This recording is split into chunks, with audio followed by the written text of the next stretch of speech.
निरंतर नाम जप करते रहे तो खुद पता चल जाएगा।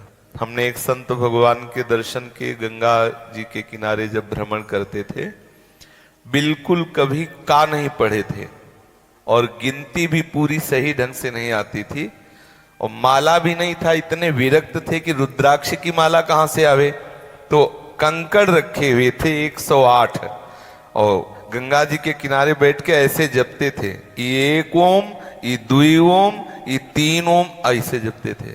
और बड़े बड़े संत उनके दर्शन, सीधे सरल, केवल दिन भर इसी में लगे रहते, ना कोई प्रपंच, ना किसी तरह का व्यवहार। ऐसे एक अश्विनी घाट है गंगा किनारे, एक से एक सिद्ध महापुरुषों के दर्शन का सौभाग्य प्राप्त हुआ। श्री स्वामी अनंग बोधाश्रम स्वामी जी, नई अवस्था थी उनकी, तो रामलीला हो रही थी चित्रकूट में, चित्रकूट के ही आसपास का कहीं उनका शरीर होगा, तो नई अवस्था थी, ब्राह्मण परिवार में जन्म हुआ था।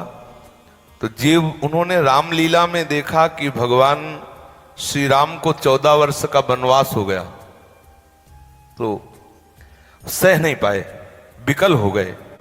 उनका जो हमारे प्रभु वनवास चले गए तो मेरा जीवन किस काम का।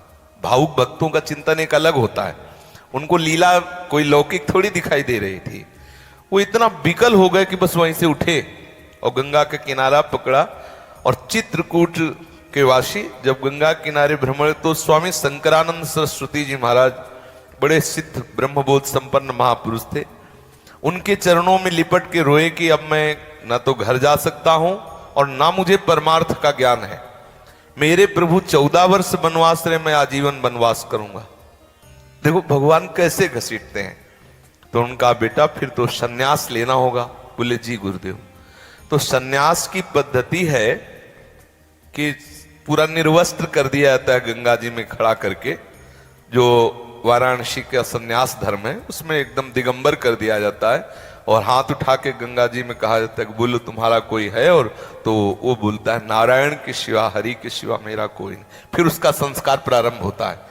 तो उनका जब संस्कार हुआ तो इसके बाद फिर लंगोटी दी जाती, तब उन्होंने कहा कि नहीं अब नहीं, एक बार उतार दिया अब नहीं।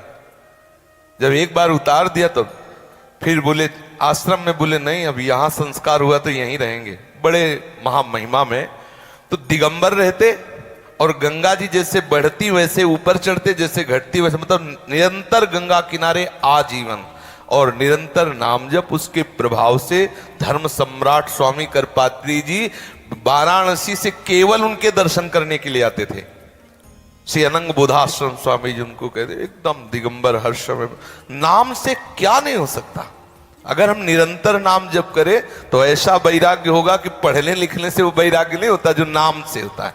नाम से जो श्री ठाकुर हरिदास जी और कोई साधन नहीं करते थे, नाम ही जप करते थे। सुंदरी वैश्या उनको लुभाने के लिए आई, कुछ नहीं बिगाड़ पाई। कितने ऐसे महान महान भक्त हुए कि बहुत भी विषयों का प्रलोभन दिया गया आया, लेकिन उन्होंने स्वीकार नहीं किया नाम के कारण। हम खूब ग्रंथ पढ़ लें और नाम जप न करें तो प्रश्न में हम फेल हो जाएंगे। जब माया प्रश्न करेगी तो फेल हो जाएंगे। कुछ नहीं आता, केवल रामकृष्ण हरि जपता रहता है, जब प्रश्न आएगा तो पास हो जाएगा, क्योंकि नाम बल उसके पास है। नाम बल से सब कुछ हो सकता है। हम नाम ही जप करें। नाम में हमारी रुचि नहीं होती और साधनों में रुचि हो जाती, पर नाम में हो गई। गोस्वामी जी का बहुत सुंदर पद, हमें प्राण प्रिय पद है। राम राम राम जी जोलो तू न जपी है, तोलो तू कहूं जाए तिहू ताप तपी है। सुरसर तीर बिन नीर दुख पाई है, सुरतर तरे तो ही दारिद सताई है।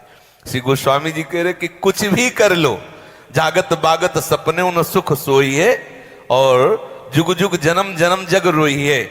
छूटिवे के जतन विशेष बांधे जाएगो, होए है विष भोजन जो सुधा सानी खाएगो। ऐसे अगर भगवान नाम जप नहीं तो जो भी अन्य साधन है छूटिवे के जतन विशेष बांधे, वो तेरे को बंधन ही प्राप्त होगा, क्योंकि वो शुभ बंधन होगा।